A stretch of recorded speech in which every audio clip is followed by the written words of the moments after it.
আসসালামু আলাইকুম এভরিওয়ান। অবহেলার শেষ মূল্য গল্পের ৬ নম্বর পর্ব। তো চলো বেশি কথা না বলে গল্প শুরু করা যাক। হঠাৎ পেছন থেকে কে জানি বলল, এই ছেলে এদিকে আয় তো একটু, তোর সাথে কিছু কথা আছে।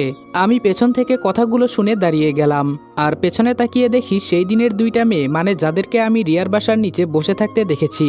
আর ওদের সাথে একটা মেয়ে আছে, তবে মেয়েটা একটু অন্য টাইপের। ওর মুখে একটা মাস্ক লাগানো, শরীরে একটা শার্ট, আর নিচে কেমন যেন ছেলেদের জিন্স প্যান্টের মতো একটা প্যান্ট। দেখে মনে হচ্ছে যেন এটা সত্যি একটা ছেলে। চোখে ইয়া বড় একটা চশমা। আমি একবার মেয়েগুলোর দিকে তাকিয়ে মনে মনে বললাম, ধুর, ওরা আবার আমাকে কেন ডাকবে। আমি সামনে ফিরে আবার যেই হাঁটা দিব, তখন আবার পেছন থেকে আওয়াজ এলো, এই ছেলে, আমরা তোকে ডাকছি আর তুই চলে যাচ্ছিস। তুই কি এটা জানিস না সিনিয়রকেও ডাকলে তাদের কথা শুনতে হয়, নাকি সিনিয়রদের সম্মান দিতে জানিস না? মনে মনে বললাম, তাহলে ওরা আমার সিনিয়র। সেই দিন তো রিয়ার বাসার সামনে আমাকে ডাকছিল, কিন্তু আমি যাই নাই। তার মানে আজকে আমার অবস্থা শেষ। আমি আবার পেছনে ফিরে নিজের দিকে আঙ্গুল ঘুরিয়ে বললাম, আমাকে ডাকছেন কি? মেয়েগুলো বলল, এতক্ষণ ধরে তুই এটা বুঝতে পারলি না যে আমরা তোকে ডাকছি? তাড়াতাড়ি এখানে আয়। আমি ধীরে ধীরে মেয়েগুলোর কাছে যেতে লাগলাম। আজকে মনে হয় আমি ওদের হাত থেকে মাফ পাবো না।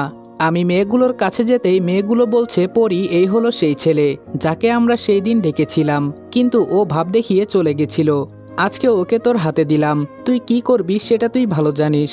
তবে আমরা চাই ওর শাস্তিটা ভিন্ন ধরনের হোক। তার মানে এই হলো সেই পরি যার কথা রহিম মিয়া আর রিয়া বলেছিল। আমি কি বলবো যে আমি রিয়াদের বাসায় থাকি? না, এসব বললেও বাঁচতে পারবো না। এর থেকে ভালো চুপ থাকি, দেখি ওরা আমাকে কি করে। পরি নিজের চশমা খুলতে খুলতে বলল, কি কলেজে নতুন নাকি? আমি মাথা নিচু করে বললাম, জি আপু, নতুন। পরি বলল, নতুন কলেজে এসেছো ভালো কথা, তাই বলে কি সিনিয়রদের সম্মান করবে না? সেই দিন আমার বান্ধবীরা তোমাকে এত ভালো করে ডাকলো, তুমি নাকি যাও নাই? আমি বললাম, আসলে আপু, আমি জানতাম না ওনারা আমার সিনিয়র। পরি বলল, ও তুমি জানতে না যে আমরা সিনিয়র, তাই তো? আমি বললাম, হ্যাঁ আপু। পরি বলল, বেয়াদবি করেছ, শাস্তি তো পেতেই হবে। আমি বললাম, প্লিজ আপু, মাফ করে দেন, আমার ভুল হয়ে গেছে। পরি বলল, আরে না, এসব বললে তো আর মাফ পাবে না। ভুল যেহেতু করেছ, শাস্তি তো পেতেই হবে। এখন যেটা বলছি সেটা কর, না হলে মারাত্মক লেভেলের শাস্তি পাবি তুই। আমি কিছু না বলে চুপচাপ দাঁড়িয়ে আছি। পরি আবার আমাকে উদ্দেশ্য করে বলল, শার্ট খুলে ফেল। আমি চোখ বড় বড় করে পরিয়াপুর দিকে তাকিয়ে বললাম, কি? পরি বলল, কি না বেডা, জি। এখন তোর শার্ট খুলে ফেল তাড়াতাড়ি, আমাদের হাতে বেশি সময় নেই। আরও নতুন নতুন ছেলে আসছে, ওদের ধরে র্যাগিং করতে হবে। আমি বললাম, প্লিজ আপু, আমার ভুল হয়ে গেছে, আমাকে মাফ করে দেন, এমন ভুল আর হবে না। আমার কথা শুনে পরি রেগে জোরে চিৎকার দিয়ে বলল, তোকে শার্ট খুলতে বলেছি, খোল। এত কথা বলতে বলেছি তোকে? এর ভেতরে একটা ছেলে এসে বলল, পরি, কোনো সমস্যা হয়েছে নাকি? সমস্যা হলে বল, আমি দেখছি। পরি আপু ছেলেটাকে বলল, না, কোনো সমস্যা নেই, তুই যা, আমি দেখছি। ছেলেটা যেতেই পরি আপু আমার দিকে তাকালো। আমি ভয়ে ভয়ে আমার শার্ট খুলে ফেললাম। আজকে সকালে সেন্টু গেঞ্জি পরতে মনে ছিল না, ওটা কোথায় যে পড়েছে পাই না, এজন্য শুধু শার্ট পরে এসেছি। পরির বান্ধবীরা বলল, দেখ পরি, কীরকম সিক্স প্যাক বানিয়েছে, হালার বডি আছে বলতে হবে। আমি এবার মাথা নিচু করে বললাম, আপু, আমি কি এখন যেতে পারি? পরি আপু আবার বলল, মাত্র তো শার্ট খুললি, নিচেরগুলো কে খুলবে? তোর নানা নাকি? মনে মনে বললাম, এইবার আমি বোধহয় শেষ। যা একটু মান সম্মান নিয়ে কলেজে আসছিলাম, আজকে বুঝি সেটাও গেল। এবার অসহায় হয়ে পরিয়াপুর দিকে তাকালাম। গাইস, তোমরা কি জানো আমি ওয়ানেক্সে গেম খেলার মাধ্যমে প্রতিদিন টাকা আয় করি? এই আইপিএলে তোমাদের পছন্দের টিমের উপর বাজি ধরে তোমরাও যদি আমার মতো টাকা আয় করতে চাও, তাহলে এখনই গুগলে ওয়ানেক্স সার্চ করে অফিসিয়াল ওয়েবসাইটে গিয়ে রেজিস্ট্রেশন করো। আর রেজিস্ট্রেশনের সময় যদি আমার দেওয়া special promo code RED18 use করো, তাহলে অসংখ্য বোনাস এবং ফ্রি স্পিন পেয়ে যাবা। আর ওয়ানেক্স কিন্তু একটা ইন্টারন্যাশনাল লাইসেন্সকৃত প্ল্যাটফর্ম এবং সবচেয়ে বিশ্বস্ত। এখানে তোমরা ক্রাশ ক্রিস্টালের মতো গেম খেলে সহজেই টাকা আয় করতে পারবে, এবং বিকাশ নগদের মতো সকল মোবাইল ব্যাংকিং অ্যাপের মাধ্যমে সহজেই তোমরা তোমাদের জেতা টাকা তুলতে পারবে। আর 24 ঘন্টা 7 দিন কাস্টমার সাপোর্ট সুবিধা তো রয়েছেই। তাই আমি এটা ব্যবহার করে আমার রেগুলার হাত খরচের টাকা আয় করি, তোমরাও ট্রাই করে দেখতে পারো। পরি আপু আমার দিকে তাকিয়ে বলল, কান্না করে কোনো লাভ নেই, তুই আমার বান্ধবীদের সাথে অনেক বড় অন্যায় করেছিস, এজন্য শাস্তি তো পেতেই হবে, বুঝলি? তাড়াতাড়ি প্যান্ট খুলে ফেল, এখনো এত ছেলে মেয়ে কলেজে আসে নাই, যদি দেরি করিস তাহলে সবাই চলে আসবে কলেজে, পরে তুই বাঁচতে পারবি না। হঠাৎ কোথায় থেকে একটা ছেলে এসে আমার ঘাড়ে হাত দিয়ে বলল, আরে বন্ধু, তুই এত সকাল সকাল কলেজে চলে এসেছিস? আরে আমাকে আগে বলবি না? আর পরি আপু, এটা কি ঠিক করছেন? ও আমার বন্ধু হয়, আর আপনি আমার বন্ধুর সাথেই এটা করছেন? পরি বলল, রবিন, ও আবার তোর বন্ধু হলো কবে থেকে? কিছুই তো বুঝলাম না। ছেলেটা আমার দিকে তাকিয়ে বলল, ও আসলে আজকে প্রথম কলেজে এসেছে। কালকে আমাকে ফোন করে বলেছিল কলেজে আসবে, কিন্তু আমার তখন বলতে মনে ছিল না যে তুই পরি আপুকে আমার কথা বলিস, তাহলে মাফ করে দিবে। কিন্তু সকাল সকাল ওর কি অবস্থা করেছেন। পরীর দুই বান্ধবী আমার সামনে এসে ঠাস করে দুইজনে দুইটা চড় দিয়ে বলল, এখন এখান থেকে ওকে নিয়ে যা, ওর সাথে আমাদের হিসাব এখনো অনেক বাকি আছে। রবিন ছেলেটা আমাকে ধরে দূরে নিয়ে গিয়ে বলল, আগে শার্ট পরো, সবাই তোমার দিকে তাকিয়ে আছে। আমি শার্ট পরতে পরতে বললাম, তোমাকে কি বলে যে ধন্যবাদ দিব বলার বাহিরে, তুমি না থাকলে তো আজকে আমার অবস্থা শেষ ছিল মিয়া। ছেলেটা আমার দিকে তাকিয়ে বলল, আসলে কাউকে র্যাগিং হতে দেখলে আমার খুব ভালো লাগে, আর আমরা তো সেম ক্লাসেই মনে হয়। আচ্ছা তোমার নাম কি? আমি হাত বাড়িয়ে বললাম, আমার নাম রনি। তোমার নাম? ছেলেটা বলল, আমার নাম রবিন, তবে সবাই রবি বলে ডাকে। আমি বললাম, তাহলে কি বন্ধু হতে পারি? রবিন বলল, অবশ্যই, কেন নয়, একসাথেই যেহেতু পড়ি। তবে তুই করে বলতে হবে কিন্তু। আমি বললাম, আমি তুই বলাটাই বেস্ট মনে করি, তবে তোকে কি বলে যে ধন্যবাদ দিব বলার বাহিরে, তুই না থাকলে আজকে ওরা আমাকে। রবিন বলল, কি আর করতো, বেশি হলে ল্যাং। আমি বললাম, থাক ভাই আর বলিস না, যা একটু মান সম্মান ছিল সবটাই ওরা নিয়ে যেত। রবিন বলল, তোর পরিচিত কেউ নেই কি কলেজে? আমি বললাম, না রে, এখানে আমি নতুন, কিন্তু আমি জানতাম না এই কলেজে এসব চলে। রবিন বলল, আরও অনেক কিছু চলে এই কলেজে, তুই মাত্র আজকে আসলি, আরও কিছু জানতে পারবি। আমি বললাম, আচ্ছা তোকে ওরা কিভাবে চিনে বলতো, তোকে আবার কিছু বলে নাই? রবিন বলল, আমার বাবা এই কলেজের প্রিন্সিপাল, এজন্য ওরা আমার সাথে বেশি বাড়াবাড়ি করে না। আমি বললাম, কি বলস, তোর বাবা এই কলেজের প্রিন্সিপাল? রবিন বলল, কেন, তোর বিশ্বাস হয় না? আমি বললাম, না রে, বিশ্বাস তো হয় না। রবিন বলল, চল তাহলে বাবার রুমে যাই। আমি বললাম, না, তার আর কোনো দরকার নেই, চল ক্লাসে যাই। রবিন বলল, এখনও ক্লাস শুরু হয় নাই, কিছুক্ষণ পর হয়তো শুরু করবে। আমি বললাম, আরে চল গিয়ে বসে থাকি, দাঁড়িয়ে থাকতে আমার আর ভালো লাগছে না। রবিনকে নিয়ে ক্লাসে চলে গেলাম। কিছুক্ষণ পর আবার সেই পরি আর ওদের বান্ধবীরা ক্লাসে ঢুকলো। আমি রবিনকে বললাম, কি রে রবিন, ওরা এখানে কি করছে? রবিন আমার কথা শুনে উত্তর দিয়ে বলল, মাঝে মাঝে ওরা এসে ক্লাস নেয়, আজকেও হয়তো তাই করবে, তুই চুপচাপ বসে থাক। আমি বললাম, ওরা আবার ক্লাসের ভেতরে কি করতে আসে? রবিন বলল, প্রিন্সিপাল স্যারের অনুমতি আছে যে যদি সিনিয়ররা ক্লাস নেয় তাহলে আমাদের তাদের কথা অবশ্যই মানতে হবে। এই পেছনে কথা হচ্ছে কেন? পরীর কথা শুনে অমনেই আমরা সবাই চুপ হয়ে গেলাম। পরী আমাদের সামনে এসে বলল, এই ছেলে তুমি দাঁড়াও। মনে মনে বললাম, আগে তো কোনো মতে বেঁচে গেছিলাম, এখন মনে হয় না যে আর বাঁচতে পারবো। পরী আপুর কথা শুনে আমি মাথা নিচু করে দাঁড়িয়ে গেলাম।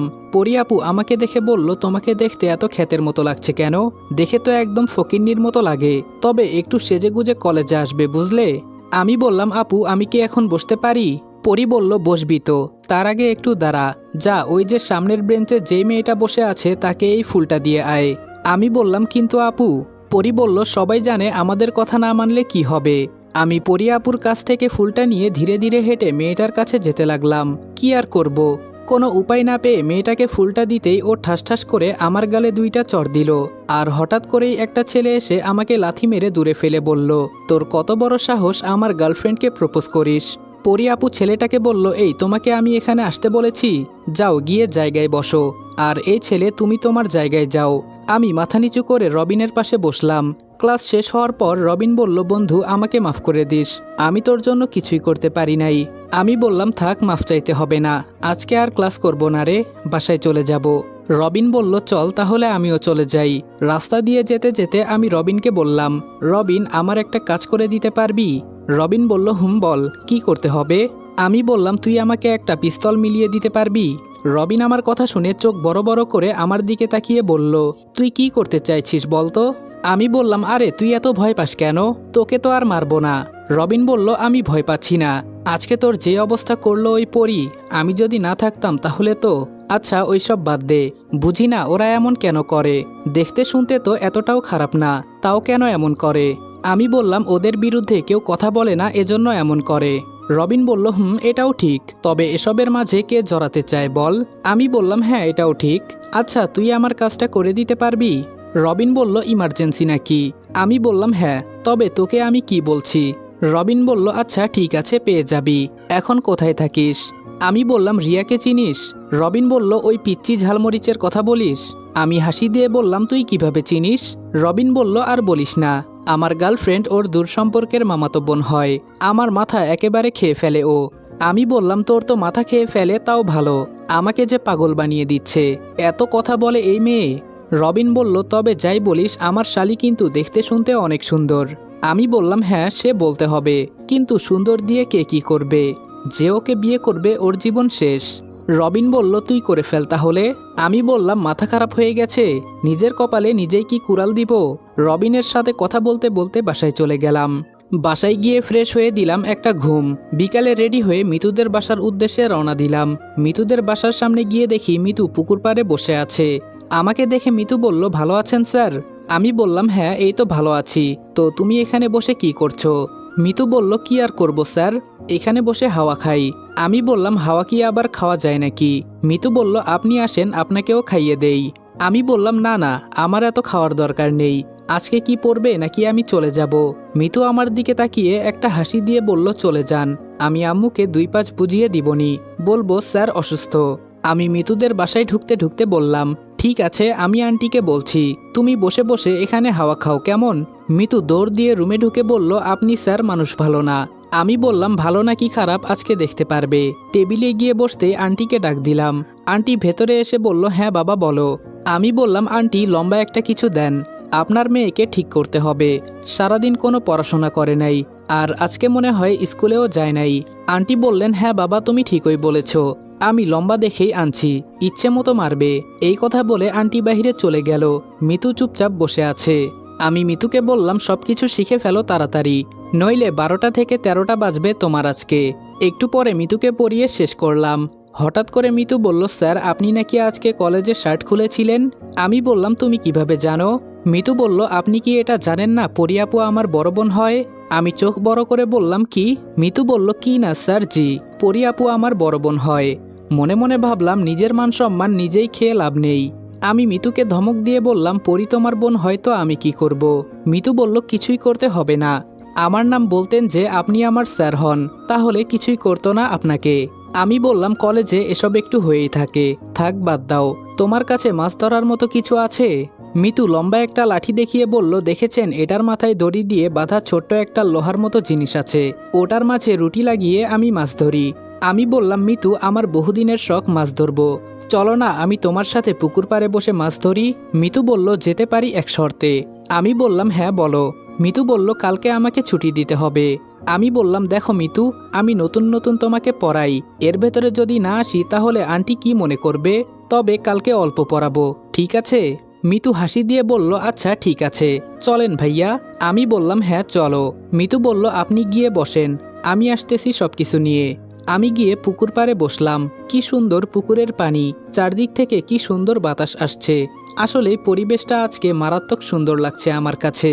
কিছুক্ষণ পর মিতু হাতে করে একটা জাল নিয়ে আসলো। আমি মিতুকে বললাম, মিতু তুমি কি করতে চাইছো বলো তো? বলেছিলাম মাছ ধরার ছিপ নিয়ে আসতে, আর এখন হাতে জাল। মিতুর পেছনে আন্টি এসে বলল, বাবা অনেকদিন হলো পুকুর থেকে মাছ খাওয়া হয় না, তোমার নাকি অনেক দিনের শখ মাছ ধরার।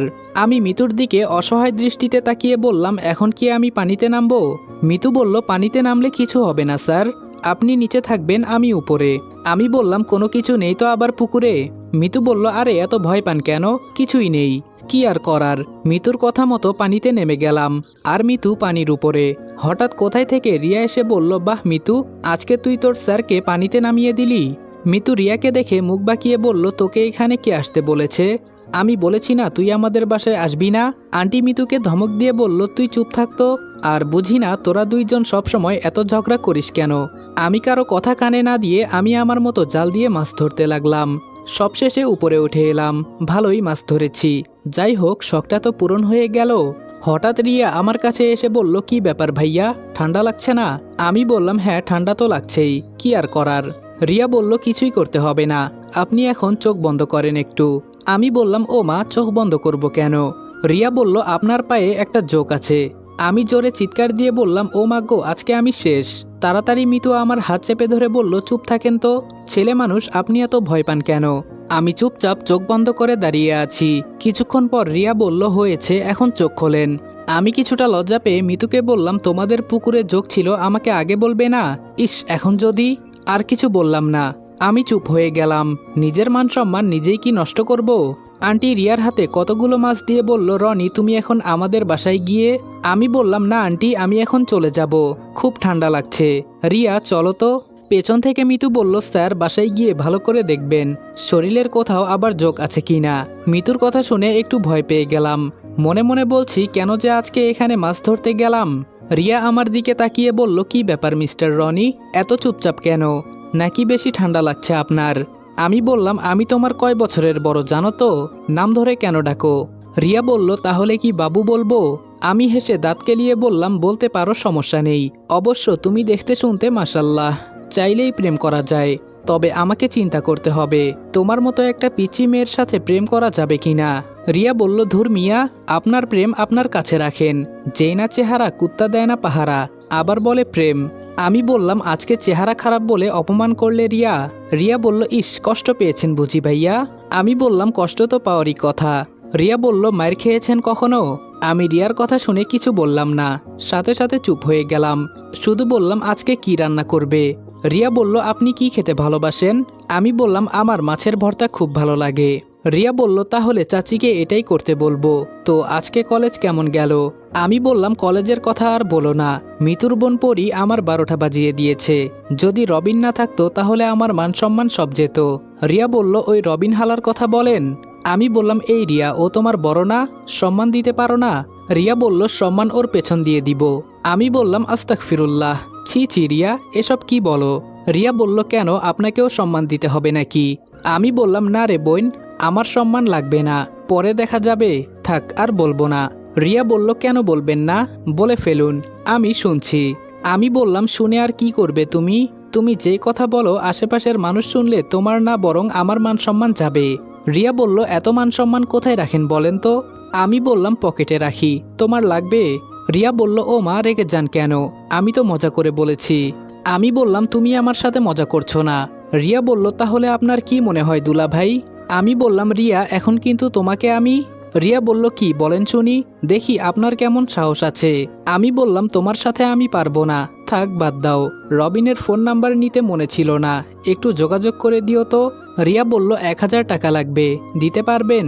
যদি দেন তাহলে দিব, না হলে আপনি আপনার রাস্তা মাপেন। আমি বললাম, তোমার কপালে খুব দুঃখ আছে, এই বলে দিলাম রিয়া। রিয়া হাসি দিয়ে বলল, আমার কপালে আবার কিসের দুঃখ? আমার কপালে সুখ আছে মিয়া। এখানে আসছিলাম আপনাকে একটা কথা বলতে, কিন্তু এখন বলবো না, আগে গোসল করে ফ্রেশ হন, তারপরে বলবো। বাসার নিচে এসে বললাম, আচ্ছা আমি এখন গেলাম। রিয়া বলল, হ্যাঁ, গিয়ে তাড়াতাড়ি গোসল করেন, আপনার সাথে জরুরি কিছু কথা আছে। আমি বললাম, আচ্ছা ঠিক আছে। আমি সরাসরি উপরে চলে গেলাম। উপরে গিয়ে ওয়াশরুমে ঢুকে গেলাম। ফ্রেশ হয়ে যেই বিছানায় শরীর হেলিয়ে একটু ঘুমাবো, তখন বাহির থেকে রিয়া বলল,